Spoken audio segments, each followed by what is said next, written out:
Welcome to Games from Folktales, a podcast that mixes historical research and tabletop role-playing settings. I'm your host, Timothy Ferguson. This is technically episode 250.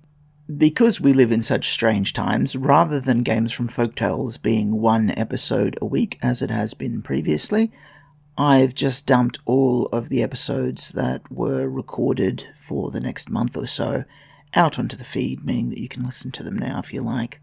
Similarly, the notes for the recordings for upcoming episodes are being loaded up onto the blog that accompanies this podcast as quickly as I can, and I'm going to be turning them into podcast episodes and sending them out similarly as soon as I can.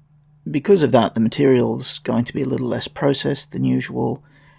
Rather than getting the episode on a Thursday, my time, and then the transcript Friday, my time, and the stats either in the transcript or later when I get around to it, instead you're going to get the notes and then the podcast and then stats eventually. Because the material's going to be a bit rawer, I'm going to try and point out what the story hooks and saga kernels are, but not detail them quite as much as I would be if I was doing one episode a week.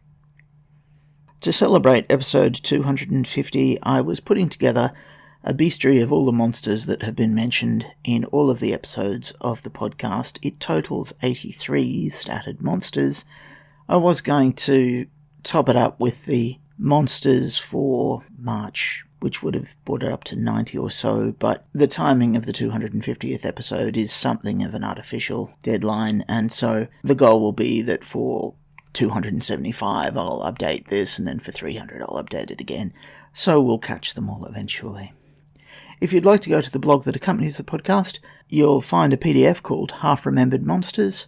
Half-Remembered Monsters, as I say, the stats for 83 creatures for Ars Magica.